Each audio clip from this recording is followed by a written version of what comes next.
Is the presentation visible to everyone? Yes, ma'am. Yes, ma'am. Okay. Good afternoon. Fourth unit, disorders and health problems of a child. In this, today we will see protein, energy, malnutrition. Any idea what do you mean by protein, energy, malnutrition?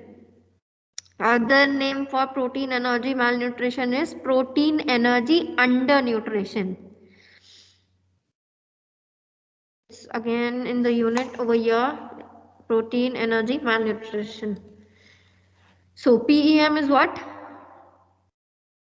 Protein, energy, malnutrition, short form this is the most important nutritional problem among children in the developing countries. It is the leading cause of mortality and morbidity rate in children in the developing countries. Children with protein, energy, malnutrition are more susceptible to infectious diseases and a major problem in developing world. First of all, importantly, PEM is what is a most nutritional problem. Nutritional issue है children के बीच में. 1 second. Make sure you please join in on time. Later on you text me personal text में कि I am unable to join.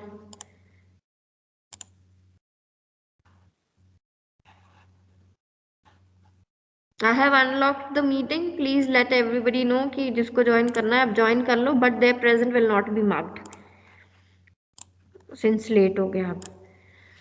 Is it visible? Yes, ma'am.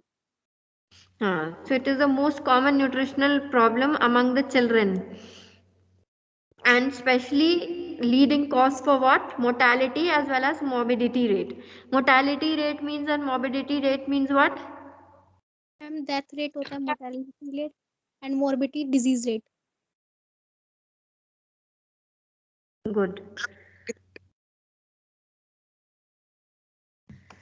Then these children with PEM, obviously they are having protein, energy, malnutrition. Already they are undernourished. They are under nutrition. So they are definitely their body will be prone to other infectious diseases as well. Then talking about the definition for PEM, it is defined as a group of clinical conditions that may result from varying degrees of protein deficiency and energy, which is calorie inadequacy. So PEM क्या है? It is a group of clinical conditions, group of diseases है जो can be dependent upon the degree of protein deficiency. उसमें protein deficiency हो सकती है क्योंकि protein energy माल nutrition है. सो क्या क्या होगा? प्रोटीन की कमी, एनर्जी की कमी which is dependent on the calorie intake a person is taking. उसकी वजह से उनको प्रॉब्लम होगा विच इज अंडर न्यूट्रिशन और माल nutrition. Incidence of protein, energy, malnutrition in India in preschool children is more. First of all, it is more, and in percentage, if you talk about, it is 1 to 2%. So the greater majority of cases of protein, energy, malnutrition nearly are 80%. They are come into a category of mild as well as in moderate. 40 we keep 40% mild and 40% moderate. Overall it is 80%. ज़्यादातर PEM cases के तो protein energy माल nutrition PEM की जो cases है this lie in 80%. Rest all जो lie करते हैं they are preschool, that too only 1 to 2%. Talking about the etiology, which are causes, there are two primary causes and secondary causes. Primary, secondary. So primary में we will see कौन कौन से हैं primary में? Bad economy, mail absorption, social reasons, medical reasons and metabolic diseases. Bad economy. Bad economy means what? Ma'am, financial conditions सही नहीं Very होगा. good. Financial condition. Malabsorption means no proper absorption in the body only. Body से related. कि body में ही absorption proper नहीं हो रहा है न्यूट्रिएंट्स का. Then social reason. Social reason क्या हो सकते हैं? Socially, if somebody is having issue. Social reason क्या हो सकते हैं?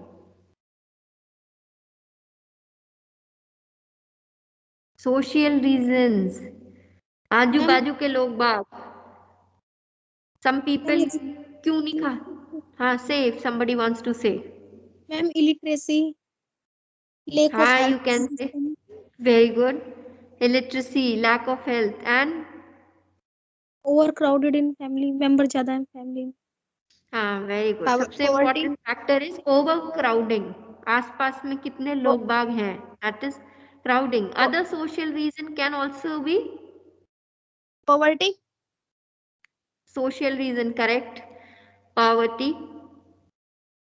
और सोशल रीजन ये भी हो सकते, यू हैव सीन पीपल, कुछ लोग हैं जिनको नॉनवेज नहीं पसंद, कुछ people are there they eat selectively, some people are there, लोग क्या कहेंगे कि मैं नॉनवेज खा रहा हूँ, that is again in this because I have to take care of my health, so I should be responsible. Other reasons are also there, which are poverty, which can be lack of people, lot of people in the family, खूब सारे लोग बाग हैं family में, तो वो किसको किसको खिलाएंगे. Then medical reasons, if the baby or the infant or anybody who is unfit, वो उसके वजह से they can end up with PEM, that is also under primary etiology of protein energy malnutrition. Then metabolic diseases, when I say metabolic diseases, what comes in your mind? Ma'am chemical Metabolic means reaction what? in body, washing, Metabolism से related. Yes, if somebody wants to say, chemical reaction in bodies, you can say chemical reaction. अगर कोई भी body में अगर normal functioning चल रही है और अगर कोई रिएक्शन हो रही है बॉडी में, तो जिससे normal process is been hindered, यानी कि नॉर्मल प्रोसेस से दूर हो रहे हैं, तो कौन कौन से हो सकते हैं, नॉर्मल भी हो सकते हैं जो आपने अभी तक पढ़े हैं, failure to thrive, washing, failure to gain weight, ठीक है, और डेवलपमेंटल डिले, ये सब मेटाबॉलिक डिसऑर्डर्स में आ सकते हैं, ठीक है. So this was all about primary causes of protein energy malnutrition, which were bad economy, malabsorption, social reasons, medical reasons and metabolic diseases.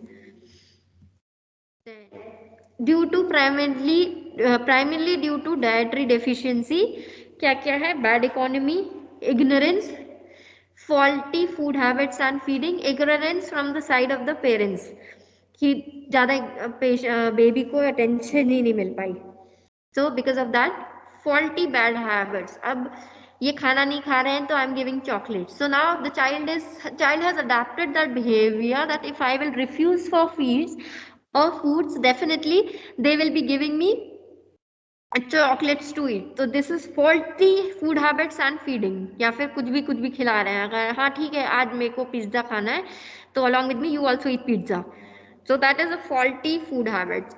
Medical reasons, as we have discussed, large families, this thing, बहुत ज़्यादा लोग हैं family में, closed spaced families, closed spaces family, छोटी छोटी जगह में रह रहे हैं.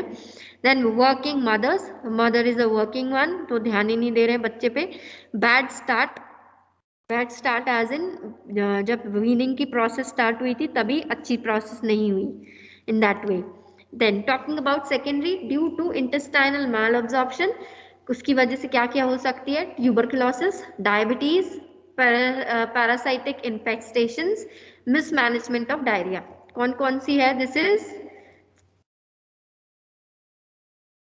is secondary due to intestinal malabsorption, tuberculosis, diabetes, parasitic infestations, mismanagement of diarrhea, it can secondary can occur. Now talking about risk factors, age, importantly, sex, then too many children in the same family, खूब सारे लोग हैं, किस किस को हो सकता है, एज फैक्टर बच्चों को होगा, सेक्स में it is common in both, too many children in the same family, खूब सारे लोग हैं फैमिली में, lack of spacing between the children, एक और दो बच्चों के बीच में और 3 बच्चों के बीच में प्रॉपर स्पेसिंग ही नहीं है, मदर की न्यूट्रिशन एक बच्चे को तो चली गई तो first one is all right, उसके बाद back to back 1 or 2 3 kids are there, so definitely the mother body is not having any sort of energy, any sort of minerals to give it to the second or the third kid, definitely the baby will be malnourished only born after 1 or 2.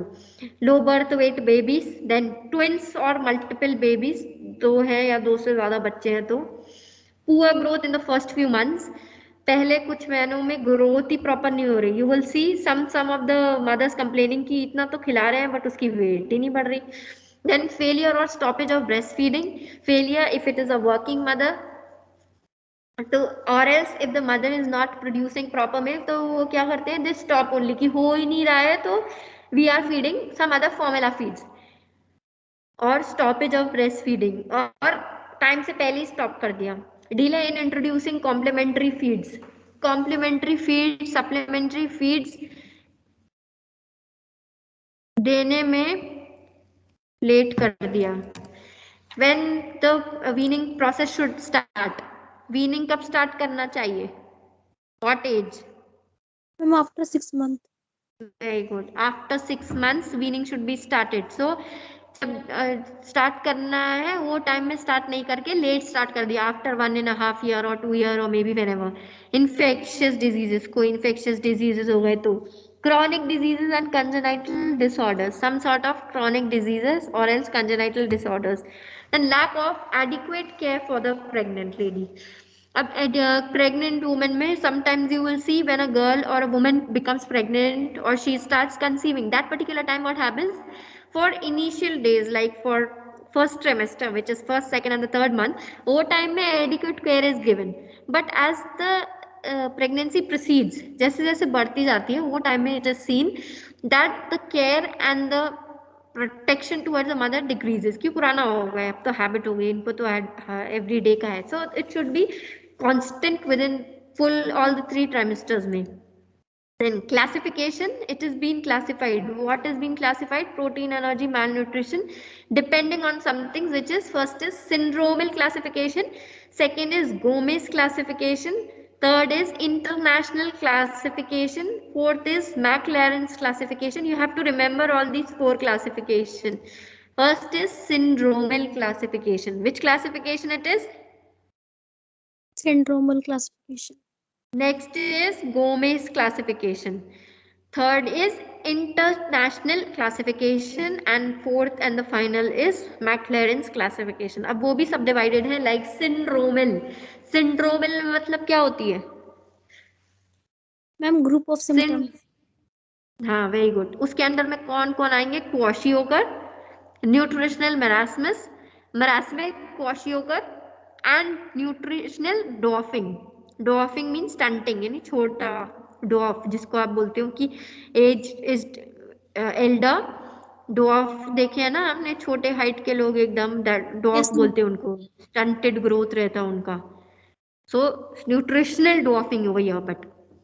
Then under syndromal, how many we had seen? 4 subclassifications, which were kwashiorkor, nutritional marasmus, marasmic kwashiorkor, nutritional dwarfing.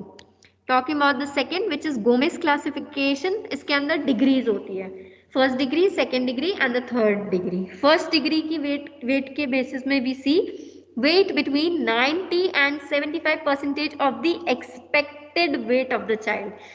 Expected means जितना उस age group की होनी चाहिए, actual wait is जितनी है. Expected weight of a particular child is कि 10 for suppose 1 year के kid की कितनी वेट होनी चाहिए, दैट इज एक्सपेक्टेड कि इतनी, तो फॉर इंस्टेंस 10 kgs इतनी होनी चाहिए, लेकिन है नहीं. तो जो एक्चुअल में कितनी है 5, तो 10 divided by 5 multiplied by, that is the thing. So first degree talking about weight should be in between 90 and 75% of expected for the age. Second degree में weight between 75 and 60% of the expected weight for the child. Third degree में weight below 60% of the expected weight for the age. Gomez classification में first we had seen first degree, this is between weight is between 90 and 75% of the expected for age. Second degree में 70 to 60% in between. Third degree 60% से कम. Talking about the third, which is international classification, which is weight between 80 and 60% of the of expected for age. International classification के according अगर weight 80 to 60% के बीच पे है according to the age expected age, तो with oedema है तो kwashiorkor, without oedema है तो under nutrition. Then weight falling below 60% of the expected age, अगर हमने क्या देखे वेट 80 से 90 में है तो वेट एडिमा के साथ पे क्वाशियोकर, विदाउट एडिमा के साथ में अंडर न्यूट्रिशन। अगर 60 से भी कम है तो विद एडिमा मेरास्मिक क्वाशियोकर और without oedema nutritional marasmus. Understood? Any confusion you all can ask? A bit confusing, but same. Now we are seeing the classification for protein, energy, malnutrition. हाँ ma'am slide change नहीं हो रही। हो गई अब? No ma'am, classification भी नहीं आया मैम। तो कहाँ तक पहुंचा ma'am? Ma'am Now what you can see? Inspector तक है last. Which one? Yes ma'am अब हो रही है। अभी हो रहा है? यस मैम अब रिस्पेक्टेड पर आ गया। हाँ okay. This you have not seen classification? No ma'am. अब दिख रहा है? यस मैम अब दिख रहा है। So classification में we are seeing four we have seen. First is syndromal classification, second is Gomez classification, third is international classification and fourth is Maclaurin's classification. First is syndromal. Syndromal में four sub headings हैं which are kwashiorkor, nutritional marasmus, marasmic kwashiorkor and nutritional dwarfing. Dwarfing I told you all कि dwarf है or else nutritional stunting also you can say. Talking about Gomez classification, इसमें 3 degrees होती हैं, first degree, second degree and the third degree. So first degree में if you are talking about, then weight should if it is lying between 90 to 75% of the expected weight for age child. तो first degree में आप बस weight याद कर दो कि it should be between 90 to 75 degree percentage, तो it is lying in first degree for Gomez classification.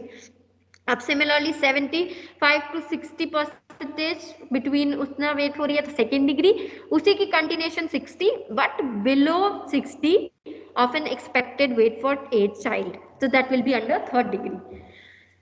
Talking about the third which is international classification, उसमें भी दो क्लासिफिकेशन है जिसमें वेट अगर है 80 to 60% of the expected for age, उसमें under में है, अगर एडिमा के साथ में है तो क्वाशियोकर, अगर बिना एडिमा के साथ में तो अंडर न्यूट्रिशन। सिमिलरली वेट अगर 60% से बिलो है expected of an expected age, तो एडिमा में हो, विद एडिमा में है तो वो मैरास्मिक क्वाशियोकर, अगर बिना एडिमा के है that is nutritional marasmus. Till here it's clear, everybody can see? Yes ma'am.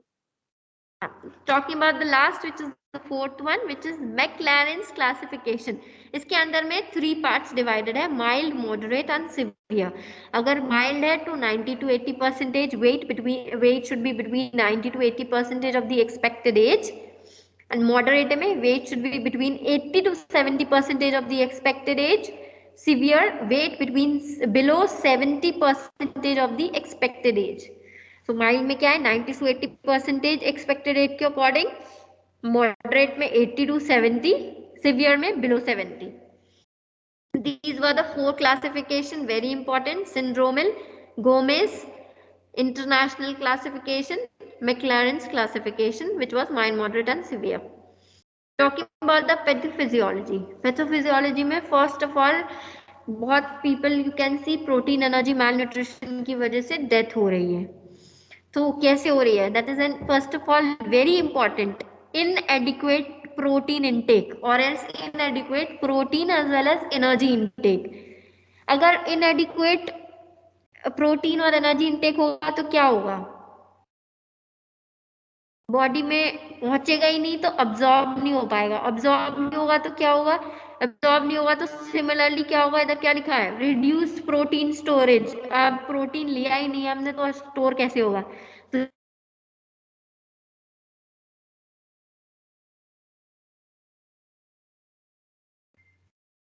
hello y'all can hear me? Yes, ma'am. Yes, ma'am. You all can see the presentation. Yes, ma'am. Which slide is going on? Ma'am, pathophysiology. Okay. So inadequate protein और energy intake, अगर proper energy और protein intake नहीं होगा तो क्या होगा? अब body में एनर्जी और प्रोटीन गया ही नहीं है तो स्टोर भी नहीं हो पाएगा, प्रोटीन एनर्जी दोनों स्टोर नहीं हो पाएगा तो क्या होगा? स्केलेटल मसल मास कम हो जाएगा। बॉडी में मास रहेगा अगर प्रोटीन और एनर्जी कुछ भी नहीं है बॉडी में? मास रहेगा बॉडी में? नहीं रहेगा, वेस्टेड रहेगी body. Then heart muscle mass कम रहेगा, respiratory muscle mass, protein reserves, तो जितने भी बॉडी में मासेस हैं, मसल्स हैं, वो सब कम रहेंगे। देन मेटाबॉलिक रेट भी रिड्यूस्ड रहेगा तो उसकी वजह से क्या होगा? हाइपोटेंशन, ब्रेडिकार्डिया, हाइपोथर्मिया, सब कुछ हो सकती है।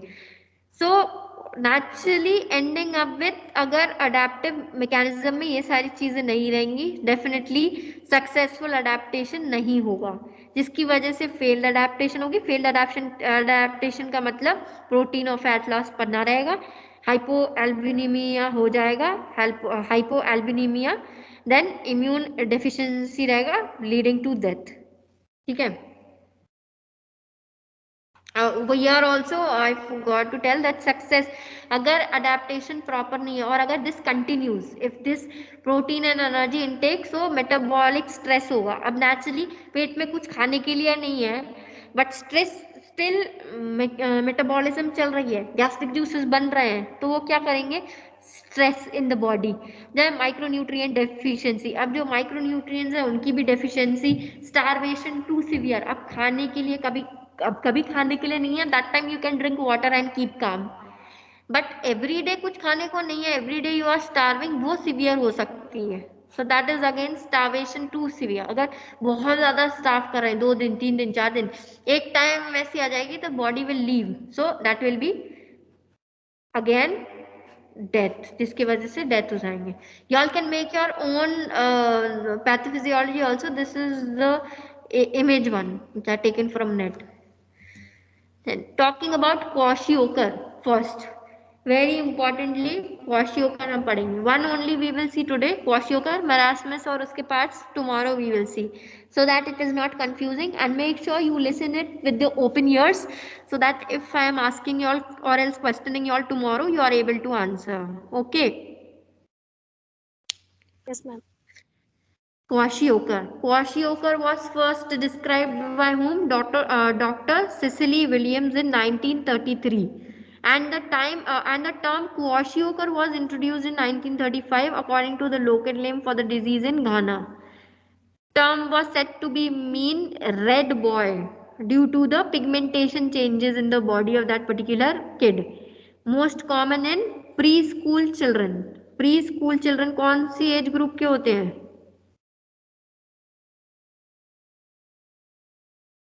Ma'am 3 to 6. Preschool. Puneet. Akash, who is it? किसने आंसर बोल दिए? हेलो। मैम पुनीत. हाँ ओके, ठीक है। Then it refers to a definition of Kwashiorkor. If we talk about, it refers to an inadequate protein intake with reasonable caloric intake. Refers to what? Inadequate protein intake with reasonable caloric or else energy intake. It is deficient intake of both protein as well as calories, but protein lack is more predominant. इसका meaning क्या होती है? Predominant का मतलब क्या होती है? Ma'am दिखना। प्रीडोमिनेंट का मतलब दिखना नहीं होता है। प्रीडोमिनेंट मीन्स मतलब जो वेरी इंपॉर्टेंटली अगर कोई चीज प्रेजेंट होती है ना, दैट इज हियर। सो इस सेंटेंस की मीनिंग क्या है? डेफिशिएंट है। If you are talking about kwashiorkor, so deficiency तो दोनों चीजों की है कि प्रोटीन भी नहीं खा रहे हैं, एनर्जी भी नहीं ले रहे हैं, बट प्रोटीन लैक जो है इज मोर प्रीडोमिनेंट, मतलब प्रोटीन लैक की ज्यादा इंपॉर्टेंस है यहाँ पे। कहाँ पे? मैम कौन सी question topic we are seeing? हाँ, क्वाशियोकर में, ठीक है। तो माल न्यूट्रिशन क्वाशियोकर में क्यों होती है? क्योंकि प्रोटीन की ज्यादा कमी है। होती तो कमी प्रोटीन की भी, एनर्जी की है, क्योंकि कुछ खाओगे नहीं, कोई न्यूट्रिशन नहीं आएगी तो एनर्जी कैसे आएगी? नहीं आएगी। इन्वॉल्वमेंट दोनों की है, इधर यू कॉल इट प्रोटीन, इसीलिए I have highlighted the term protein. Protein और कैलोरी दोनों की है, लेकिन प्रोटीन लैक की ज्यादा इंपॉर्टेंस है, ज्यादा हाईलाइटर की तरह काम करता है, क्योंकि प्रोटीन की ही ज्यादा कमी है। क्वाशियोकर को आप प्रोटीन मैल न्यूट्रिशन भी बोल सकते हैं। I forgot to write over here, protein malnutrition भी आप बोल सकते हैं। हम writing for your this thing.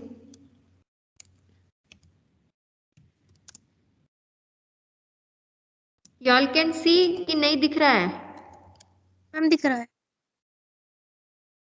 ठीक है, विजिबल? अभी दोनों वर्ड दिख रही है? Yes ma'am. Yes, ma'am.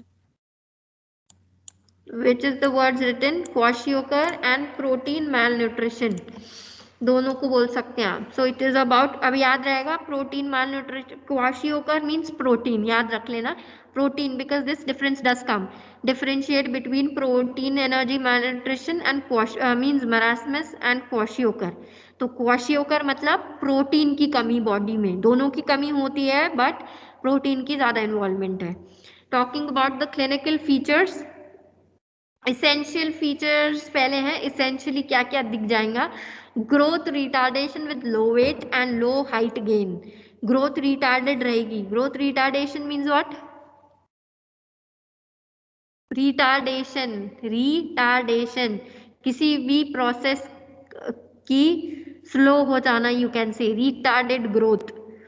अगर process means for instance if a 2 year old kid is or 5 year old kid is there, उसकी ग्रोथ रिटार्ड हो गई है, दैट मीन्स सोचने का भी, डेवलपमेंटल भी डिले है, स्लो हो रहा है। 5 साल का बच्चा लेकिन acting like a 2 year old kid, so that is retardation. anything or any process in the body which is slowed, slow हो गई है या फिर delayed, धीरे धीरे चल रही है, रुक रुक के चल रही है, that is retardation. so यहाँ पे है ग्रोथ रिटार्डेड हो गई है when compared to low weight या फिर लो हाइट गेन। वेट भी कम है, हाइट भी नहीं हो रही है, बढ़ रही है। मसल वास्टिंग, वास्टिंग का मतलब एनीबडी इज अवेयर? वास्टिंग का मतलब क्या होती है? अभी just I told. Ma'am muscle loss. Very good, muscle loss you can say. It is not wasting, it is known as wasting, pronounced as wasting. तो muscle wasting मतलब क्या होता है? या तो फैट की कमी या फिर बिल्कुल ही लॉस एक बॉडी में से, या तो इमैशिएट हो जाना। आप वास्टिंग ही पढ़ लो, वास्टिंग मतलब कमी या फिर बिल्कुल no fat at all in the body. Then psychomotor changes, psycho means what? Ma'am psycho psychology. And motor. Ma'am related to mind, जो एक्टिविटीज करते हैं। हाँ, वेरी गुड। जो आपकी मेंटल एक्टिविटी होती है, और विच यू कैन, और in a very precise form I would say conscious mental activity, जो आप कॉन्शियसली करते हैं, that will be psychomotor changes. अब naturally if somebody's growth is retarded, अब 5 साल का बच्चा, as example I had given, 2 साल के बच्चे के जैसे if he or she is working, that means definitely psychomotor changes हैं बॉडी में। then pitting edema, pitting edema is what? कोई आइडिया आपको? pitting edema, अच्छा, pitting edema और edema में क्या डिफरेंस होती है?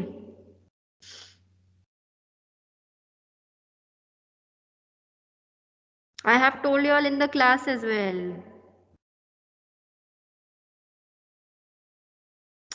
अरे when आप edema किसी को हाँ बोलो। मैम एडिमा स्वेलिंग होती है। कहाँ पे और मैम किस वजह से होती है? बॉडी बॉडी पार्ट में एक्सेसिव फ्लूइड की वजह से। हाँ, मैम पिटी एडिमा का कोई आइडिया नहीं है। पिटी नहीं होता है पहले तो, पिटिंग एडिमा। पिटिंग एडिमा मतलब होता है जहां पर भी एडिमा है, और जहां पर भी आप कह दो कि कोई स्वेल्ड पोर्शन होती है ना बॉडी में, और अगर आप उसे पिंच करते हो तो वो एरिया में that particular what you call pit अगर रह जाती है तो that is known as pitting oedema. ठीक है, आपने कभी एडीमा और पिटिंग एडीमा नहीं देखा? अगर आप एडीमा को टच करते हैं तो कैसे लगती है? प्रेस करने के बाद कैसे लगती है? आप एडिमा कैसे चेक करते हैं? When you press that particular area को प्रेस करते टाइम में क्या होती है? वो एरिया में होल यू कैन से, पिट मत बोलो आप, पिट रिमेन्स मतलब जो होल है ना, जैसे आपने जिधर पिंच किया वैसे होल थोड़ी देर तक के लिए रह गई, आपने छोड़ भी दी एरिया, बट वो area which you call pit, that pit will remain as it is. Pit means आपने जिधर टच किया है वो वैसे ही आपकी होल बन गई, वहां पे आपने छोड़ भी दिया area but still that hole is remaining, that will be known as pitting oedema. ठीक है, now got, everybody got pitting oedema की मीनिंग क्या होती है? Yes, ma'am. Yes, ma'am. अब डोंट से कि अब नहीं पता है, प्लीज डू से कि यू ऑल नो। ठीक है, then next is moon face. Moon face सुना है कभी? Yes, ma'am. क्या होता है moon face?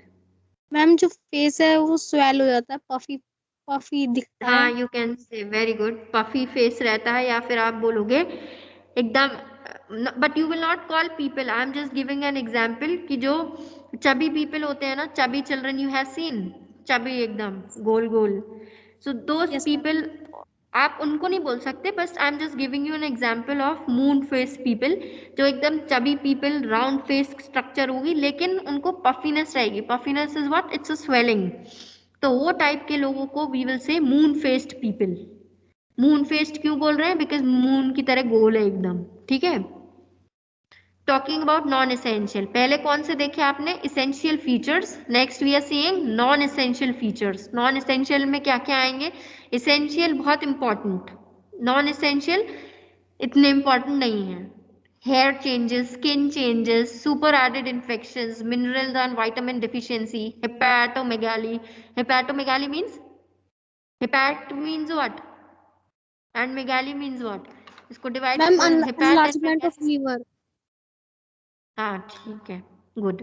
Non specific ECG changes, these are all not essential. Essential मतलब जिसकी वजह से some effect is on the body, अगर मतलब वो सब चीजें नहीं रहेंगी तो definitely it will be a life threatening situation, या फिर कुछ तो भी problem the baby will be having, but non essential. अब हेयर चेंजेस, हेयर नहीं बचेंगे तो मरेगा नहीं ना कोई, स्किन में ड्राइनेस हो जाएगा और स्किन बिल्कुल रफ हो जाएगी तो भी कोई नहीं मरेगा, कोई इन्फेक्शन हो जाएगा तो it is treatable, vitamin and mineral deficiency हो जाएगी, मिल जाएगी, लिवर में एनलार्जमेंट हो गई है, करेक्ट हो सकती है, but at the same time अगर किसी की ग्रोथ रिटार्डेड है, एकदम छोटा ही रह गया, एज आगे निकल गई, तो क्या आप एज वापस ले आओगे उसका? नहीं ला सकते हैं। So that is why these are kept in essential features, rest are kept in non-essential features. As I told you all till here only.